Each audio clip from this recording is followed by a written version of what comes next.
नमस्कार दोस्तों, आपका स्वागत करता हूं इस YouTube channel SK coaching centre पर।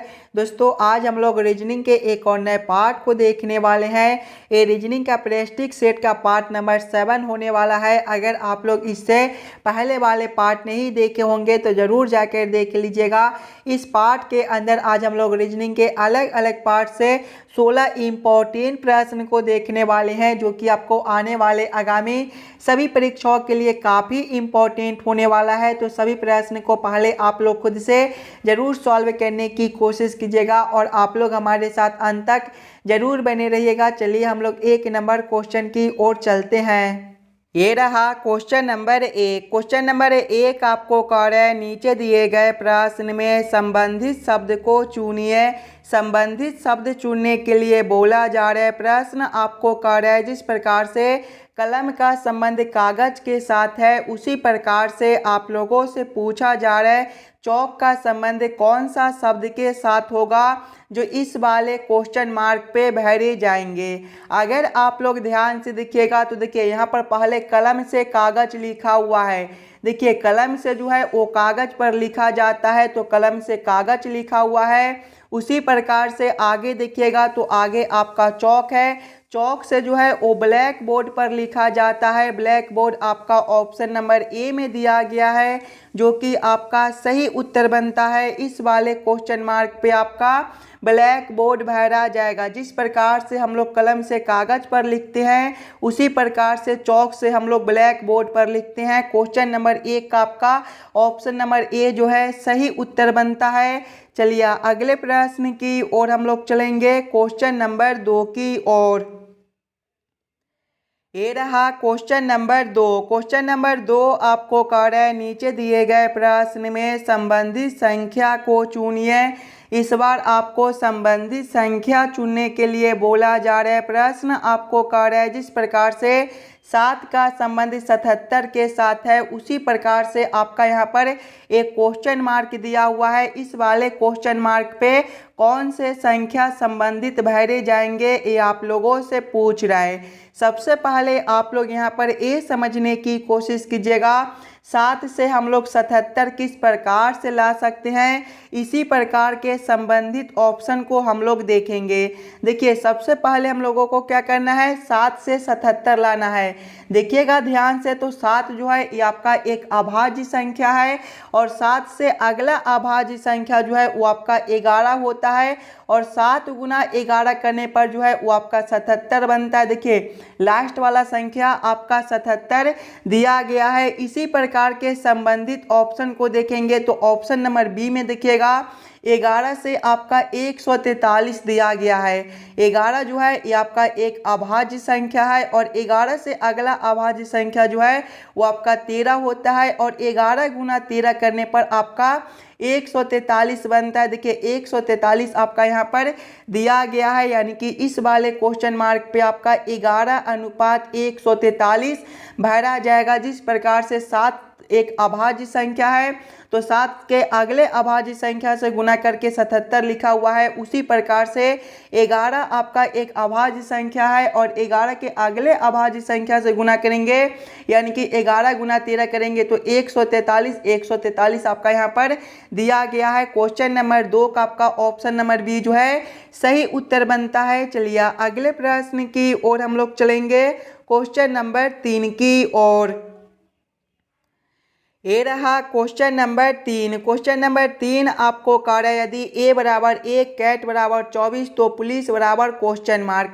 ये जो प्रश्न है ये आपका कोडिंग डी कोडिंग से रिलेटेड प्रश्न है और जब भी आपको इस प्रकार के प्रश्न देखने को मिले तो सबसे पहले आप लोग यहाँ पर ये समझने की कोशिश कीजिएगा, ए से हम लोग 1 किस प्रकार से ला सकते हैं, कैट से हम लोग 24 किस प्रकार से ला सकते हैं, उसी प्रकार से हम लोग सोचेंगे पुलिस से हमारा क्या कोड बनेगा। ध्यान से देखिएगा, ए को अगर आप लोग ABCD के क्रमानुसार तो ए जो है ABCD के क्रम में पहले नंबर पर आता है। आगे आपका कैट है, कैट जो है ये आपका CAT से मिलकर बनता है। इसके भी सभी अक्षर को हम लोग ABCD के क्रमानुसार लिखेंगे तो C का जो क्रम होता है वो तीसरा होता है, A का क्रम पहला होता है और T का क्रम 20वां होता है। सभी को आपस में जोड़िएगा तो 3 + 1 आपका 4 और 4 + 20 जो है ये आपका 24 बनता है। देखिए 24 आपका यहाँ पर दिया गया है, यानी कि इसी प्रकार से इस वाले प्रश्न को हम लोग सॉल्व कर सकते हैं। तो वही सेम हम लोग पुलिस के साथ करेंगे। पुलिस जो है वो आपका POLICE से मिलकर बनता है। इसके भी सभी अक्षर को पहले हम लोग ABCD के क्रमानुसार लिखेंगे और उसके बाद सभी को आपस में जोड़ लेंगे। देखिएगा P जो है ABCD के क्रम में 16वें नंबर पर होता है, O आपका 15वें पर होता है, L जो है ये आपका 12वें पर होता है, I जो है ये आपका 9वें नंबर पर होता है, C आपका 3रे पर और E आपका 5वें पर। सभी को आपस में जोड़िएगा तो 16 + 15 आपका 31 हो जाएगा। 31 + 12 आपका 43 बनेगा। 43 + 9 जो है ये आपका 52 हो जाएगा। 52 + 3 आपका 55 और 55 + 5 जो है ये आपका 60 बनेगा। 60 आपका ऑप्शन नंबर बी में दिया गया है, जो कि आपका सही उत्तर बनता है। इस वाले क्वेश्चन मार्क पर जो है वो आपका 60 भरा जाएगा। क्लियर है दोस्तों, सभी प्रश्न इम्पोर्टेंट प्रश्न है, तो सभी प्रश्न को पहले आप लोग खुद से ज़रूर सॉल्व करने की कोशिश कीजिएगा और आप लोग हमारे साथ अंत तक जरूर बने रहिएगा। अभी आपको सभी एग्जाम में कुछ इसी प्रकार के रीजनिंग के प्रश्न बार बार पूछे जाते हैं। चलिए अगले प्रश्न की ओर हम लोग चलेंगे, क्वेश्चन नंबर 4 की ओर। ये रहा क्वेश्चन नंबर 4। क्वेश्चन नंबर 4 आपको कह रहा है नीचे दिए गए श्रृंखला को पूरा करें। इस बार आपको श्रृंखला सीरीज से रिलेटेड प्रश्न दिया गया है। एक श्रृंखला सीरीज दिया हुआ है और यहाँ पर एक क्वेश्चन मार्क है। इस वाले क्वेश्चन मार्क पे आपका कौन सा संख्या भरा जाएगा ये आप लोगों से पूछ रहा है। सबसे पहले आप लोग श्रृंखला सीरीज को ध्यान से देखिएगा। श्रृंखला सीरीज को देखिएगा तो पहले देखिए आपका 219 दिया गया है।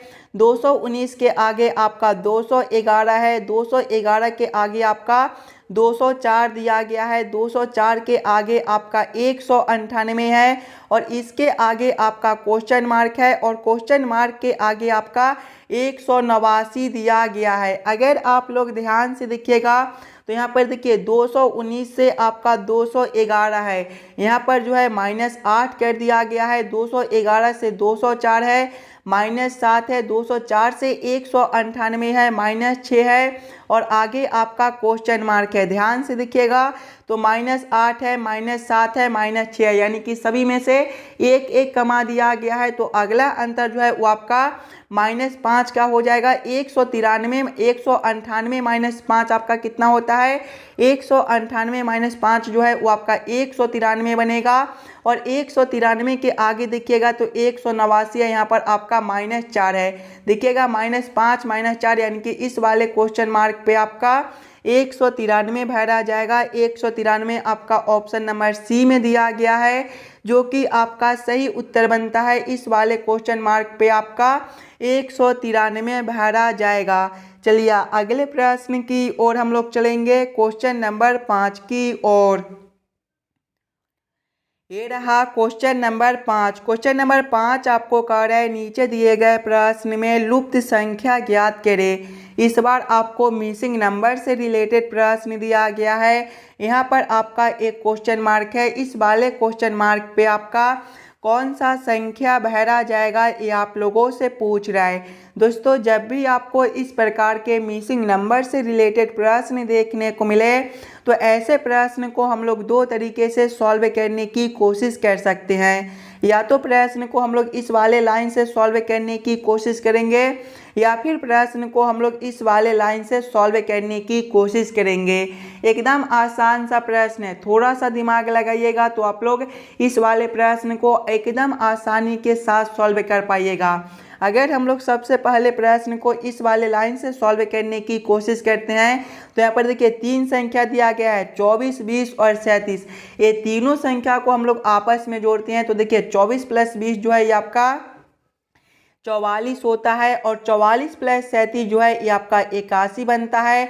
उसी प्रकार से नीचे वाले भी तीनों संख्या को आपस में जोड़ेंगे तो 26 प्लस देखिएगा 36 जो है ये आपका 26 प्लस 36 जो है ये आपका 72 हो जाएगा, ये आपका 62 हो जाएगा। और 62 प्लस 19 जो है ये आपका 81 होता है।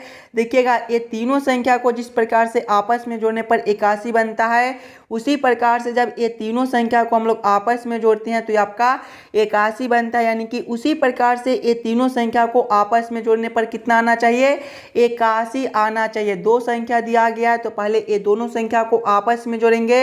31 प्लस 25 आपका कितना होता है, 31 प्लस 25 जो है ये आपका 56 होता है। 56 में हम लोग कितना जोड़ेंगे ताकि हमारा 81 बन जाए, तो 56 प्लस जो है ये आपका 25 करने पर ये आपका 81 बनता है। यानी कि इस वाले क्वेश्चन मार्क पे आपका 25 भरा जाएगा। देखिए 31 प्लस 25 आपका 56 और 56 प्लस 25 आपका 81 होता है। यानी कि इस वाले क्वेश्चन मार्क पे आपका 25 भरा जाएगा। 25 आपका ऑप्शन नंबर ए में दिया गया है, जो कि आपका सही उत्तर बनता है। चलिए अगले प्रश्न की ओर हम लोग चलेंगे, क्वेश्चन नंबर 6 की ओर।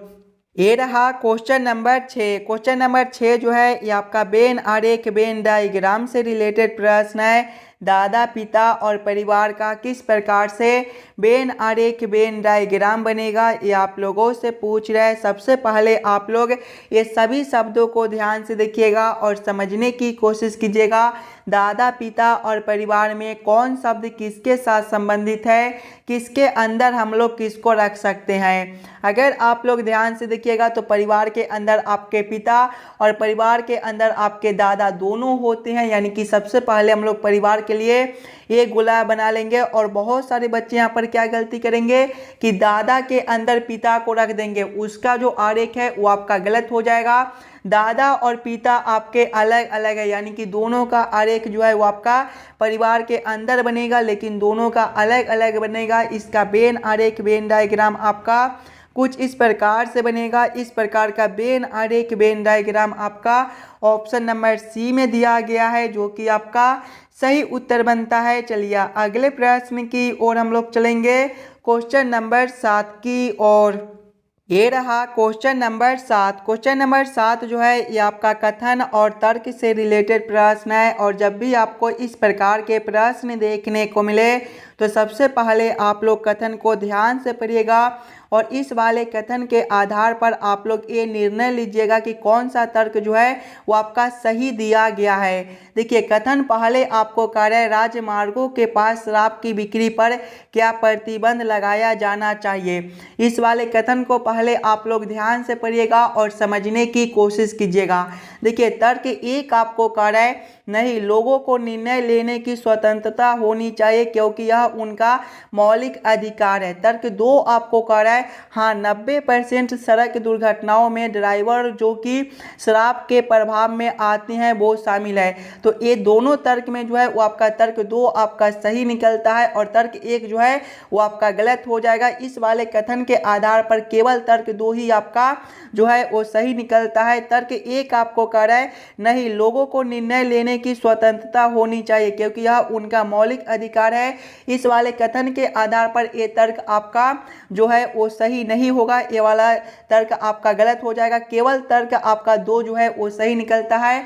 हाँ 90% सड़क दुर्घटनाओं में ड्राइवर जो कि शराब के प्रभाव में आते हैं वो शामिल है। यानी कि केवल आपका 2 सही हो जाएगा। केवल 2 आपका कौन सा ऑप्शन में दिया गया है, ऑप्शन नंबर बी में देखिएगा। तो यदि केवल तर्क 2 मजबूत है, यानी कि क्वेश्चन नंबर 7 का आपका ऑप्शन नंबर बी जो है सही उत्तर हो जाएगा। चलिए अगले प्रश्न की ओर हम लोग चलेंगे, क्वेश्चन नंबर 8 की ओर। ये रहा क्वेश्चन नंबर 8। क्वेश्चन नंबर 8 आपको कह रहा है नीचे दिए गए प्रश्न आकृति से कौन सा उत्तर आकृति बनाया जा सकता है। यहाँ पर आपका एक प्रश्न आकृति दिया हुआ है, कुछ इस प्रकार का आपका प्रश्न आकृति है और प्रश्न आप लोगों से पूछ रहा है इस वाले प्रश्न आकृति से आपका कौन सा उत्तर आकृति सही बनता है।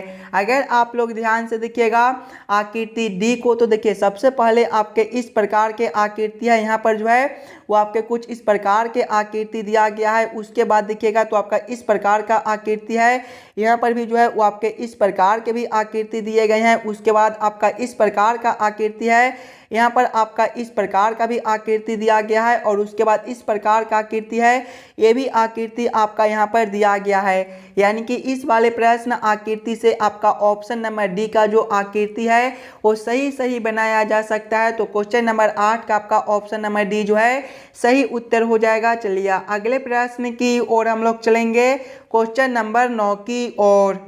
ये रहा क्वेश्चन नंबर 9। क्वेश्चन नंबर 9 आपको कह रहा है ए सी के पिता है और डी बी का बेटा है, ई ए का भाई है, सी डी की बहन है, तो बी का ई के साथ क्या संबंध है, ये आप लोगों से पूछ रहा है। ये जो प्रश्न है ये आपका ब्लड रिलेशन से रिलेटेड प्रश्न है। और जब भी आपको इस प्रकार के प्रश्न देखने को मिले तो पहले आप लोग प्रश्न को ध्यान से पढ़िएगा और समझने की कोशिश कीजिएगा प्रश्न आपको क्या कह रहा है। देखिए प्रश्न पहले आपको कह रहा है ए सी के पिता है। ए कौन है?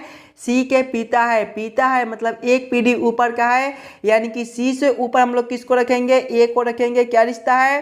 पिता का है, तो आप लोग यहाँ पर पिता भी लिख लीजिएगा। आगे प्रश्न को पढ़िएगा। आगे प्रश्न आपको क्या कर रहा है? डी बी का बेटा है। डी कौन है? डी जो है वो बी का बेटा है। बी का बेटा है। डी कौन है? बी का बेटा है। बेटा है मतलब एक पीढ़ी नीचे का है, यानी कि बी से नीचे हम लोग किसको रखेंगे? डी को रखेंगे। क्या रिश्ता है? बेटा का है, तो आप लोग यहाँ पर बेटा भी लिख लीजिएगा। आगे प्रश्न को पढ़िएगा। आगे प्रश्न आपको कह रहा है ई ए का भाई है। ई कौन है? ए का भाई है। भाई है मतलब दोनों एक ही पीढ़ी का, यानी कि दोनों को हम लोग सामने सामने रखेंगे। ए के सामने किसको रखेंगे? ई को रखेंगे। क्या रिश्ता है? भाई का है, तो आप लोग यहाँ पर भाई भी लिख लीजिएगा। आगे प्रश्न को पढ़िएगा। आगे प्रश्न आपको कह रहा है सी डी की बहन है। सी कौन है? डी की बहन है। देखिए सी और डी आपका यहाँ पर है, ये दोनों का रिश्ता क्या है? बहन का रिश्ता है, तो आप लोग यहाँ पर बहन भी लिख लीजिएगा। आगे प्रश्न को पढ़िएगा। आगे प्रश्न आप लोगों से पूछ रहा है बी का ई के साथ क्या संबंध है। देखिए बी और ई आपका यहाँ पर है, ये दोनों का रिश्ता आप लोगों से पूछ रहा है। अगर आप लोग यहाँ पर ध्यान से देखिएगा तो यहाँ पर देखिएगा तो ए जो है वो सी के पिता है। ए कौन है? सी के पिता है। और आगे पढ़िएगा तो डी जो है वो बी का बेटा है, यानी कि बी और ए का जो रिश्ता है वो पति पत्नी का रिश्ता है, तो आप लोग यहाँ पर पति पत्नी भी लिख लीजिएगा। और आप लोग बी और ई का रिश्ता देखिएगा तो ए का जो भाई है वो ई है, यानी कि आपके भाई के पत्नी आपका कौन लगेगा? आपके भाई का जो पत्नी है वो आपका भाभी लगेगा। भाभी आपका कौन सा ऑप्शन में दिया गया है? देखिएगा भाभी आपका ऑप्शन नंबर ए में दिया गया है, जो कि आपका सही उत्तर बनता है। चलिए अगले प्रश्न की ओर हम लोग चलेंगे, क्वेश्चन नंबर 10 की ओर। ये रहा क्वेश्चन नंबर 10। क्वेश्चन नंबर 10 आपको कह रहा है अमन अपने कॉलेज से चलना प्रारंभ करके 10 मीटर उत्तर की ओर चला, फिर वह अपने बाएं मुड़कर 10 मीटर चला, वहां से वह दाईं ओर मुड़ा और 10 किलोमीटर चला। अब वह किस दिशा की ओर मुंह किए हुए है, ये आप लोगों से पूछ रहा है। ये भी प्रश्न आपके लिए काफ़ी इम्पोर्टेंट प्रश्न है, तो इस वाले प्रश्न को भी पहले आप लोग खुद से ज़रूर सॉल्व करने की कोशिश कीजिएगा। जब भी आपको इस प्रकार के प्रश्न देखने को मिले तो पहले आप लोग ये याद कर लीजिएगा, दिशा में जो है वो आपका पूरब ए वाला दिशा होता है, पश्चिम आपका ए वाला दिशा होता है, उत्तर आपका ऊपर की ओर होता है और दक्षिण आपका नीचे की ओर होता है। अब आप लोग प्रश्न को ध्यान से पढ़िएगा और समझने की कोशिश कीजिएगा। देखिए प्रश्न पहले आपको कह रहा है अमन अपने कॉलेज से चलना प्रारंभ करके 10 मीटर उत्तर की ओर चला। उत्तर आपका कौन सा दिशा है? ए वाला दिशा है। देखिएगा यानी कि पहले अमन जो है ए वाला दिशा में 10 किलोमीटर चलता है। आगे प्रश्न को पढ़िएगा। फिर वह अपने बाएं ओर मुड़कर 10 किलोमीटर चला। जब यहाँ से बाएं ओर मुड़ेगा तो इसका दिशा ए वाला हो जाएगा, यानी कि ए वाला दिशा में अमन फिर से 10 किलोमीटर चलता है। आगे प्रश्न को पढ़िएगा। वहाँ से वह दाईं ओर मुड़ा और 10 किलोमीटर चला। जब यहाँ से वह दाईं ओर मुड़ेगा तो इसका दिशा जो है देखिएगा तो ए वाला दिशा हो जाएगा, यानी कि ए वाला दिशा में अमन जो है फिर से 10 किलोमीटर चलता है। आगे प्रश्न को पढ़िएगा। अब वह किस दिशा की ओर मुंह किए हुए है। देखिए ए वाला दिशा में अमन का मुंह है। ए वाला दिशा आपका कौन सा दिशा है? उत्तर दिशा है। उत्तर आपका ऑप्शन नंबर बी में दिया गया है, जो कि आपका सही उत्तर बनता है। चलिए अगले प्रश्न की ओर हम लोग चलेंगे, क्वेश्चन नंबर 11 की ओर। ये रहा क्वेश्चन नंबर 11। क्वेश्चन नंबर 11 आपको कह रहा है निम्नलिखित आरेख में त्रिभुज महिलाओं का प्रतिनिधित्व करता है, वृत्त शहरी लोगों का प्रतिनिधित्व करता है और वर्ग शिक्षित लोगों का प्रतिनिधित्व करता है। कौन सा क्षेत्र उन शिक्षित लोगों का प्रतिनिधित्व करता है जो शहरी नहीं है? सबसे पहले आप लोग इस वाले आरेख को समझने की कोशिश कीजिएगा। अगर आप लोग ध्यान से देखिएगा आरेख को तो देखिए शिक्षित के लिए जो है वो आपका आरेख यहाँ से लेकर यहाँ तक दिया गया। देखिए ये जो आरेख है आपका शिक्षित लोग के लिए दिया गया है और ये जो आरेख है आपका दिखेगा तो शहरी लोग के लिए दिया गया है और ये जो आरेख आपका है ये आपके महिलाओं के लिए दिया गया है। अब आप लोगों से क्या पूछ रहा है? देखिए आप लोगों से पूछ रहा है कौन सा क्षेत्र उन शिक्षित महिलाओं का प्रतिनिधित्व करता है जो शहरी नहीं है, यानी कि महिला और शिक्षित होना चाहिए लेकिन शहरी नहीं होना चाहिए। यानी कि केवल हम लोग महिला और शिक्षित में देखेंगे कौन सा संख्या आपका ऐसा है जो केवल आपका महिला और शिक्षित में दिया गया है। ध्यान से देखिएगा तो 4 आपका एक ऐसा संख्या है जो शिक्षित है, महिला है लेकिन शहरी नहीं, यानी कि 4 जो है वो आपका सही उत्तर हो जाएगा। 4 आपका ऑप्शन नंबर बी में दिया गया है जो कि आपका सही उत्तर बनता है। चलिए अगले प्रश्न की ओर हम लोग चलेंगे, क्वेश्चन नंबर 12 की ओर। ये रहा क्वेश्चन नंबर 12। क्वेश्चन नंबर 12 आपको कह रहा है नीचे दिए गए अक्षर श्रृंखला को पूरा करें। इस बार आपको अक्षर श्रृंखला से रिलेटेड प्रश्न दिया गया है। एक अक्षर श्रृंखला दिया हुआ है और यहाँ पर क्वेश्चन मार्क है। इस वाले क्वेश्चन मार्क पे आपका कौन सा अक्षर भरा जाएगा ये आप लोगों से पूछ रहा है। अगर आप लोग ध्यान से देखिएगा अक्षर श्रृंखला को तो देखिए सबसे पहले सी से आपका डी लिखा हुआ है, +1 कर दिया गया है। डी से आपका एफ है, +2 है। आगे देखिएगा तो एफ से जो है वो आपका डी है, यहाँ पर -2 बनता है। आगे देखिएगा तो डी से आपका ई है, +1 कर दिया गया है और ई से आपका जी है, +2 है। और आगे देखिएगा तो जी से आपका ई है, यहाँ पर भी जो है वो आपके -2 है। आगे देखिएगा तो ई से आपका एफ है, +1 है। एफ से आपका एच है, +2 है। यहाँ पर हम लोग पहले -2 करेंगे तो एच -2 जो है वो आपका दिखेगा तो एफ हो जाएगा और एफ प्लस पहले 1 करेंगे तो एफ +1 जो है वो आपका जी होता है। फिर +2 करेंगे तो जी +2 जो है वो आपका आई होता है। कौन सा ऑप्शन में आपका एफ जी आई दिया गया है? एफ जी आई आपका ऑप्शन नंबर बी में दिया गया है जो कि आपका सही उत्तर बनता है। चलिए अगले प्रश्न की ओर हम लोग चलेंगे, क्वेश्चन नंबर 13 की ओर। ये रहा क्वेश्चन नंबर 13। क्वेश्चन नंबर 13 आपको कह रहा है नीचे दिए गए प्रश्न आकृति को पूरा करें। यहाँ पर आपका एक प्रश्न आकृति दिया हुआ है, कुछ इस प्रकार का आपका प्रश्न आकृति है और प्रश्न आप लोगों से पूछ रहा है इस वाले प्रश्न आकृति को किस प्रकार से हम लोग पूरा कर सकते हैं। अगर आप लोग ध्यान से देखिएगा प्रश्न आकृति को तो सबसे पहले देखिए आपके जो है बीच में आपके एक गोला चल रहा है, यानी कि इस वाले गोला को पूरा करने के लिए आपको कुछ इस प्रकार के आकृति लेने होंगे। उसके बाद जो है ये आपके इस प्रकार का एक खंड चल रहा है तो इस वाले खंड को पूरा करने के लिए आपको जो है कुछ इस प्रकार के आकृति लेने होंगे।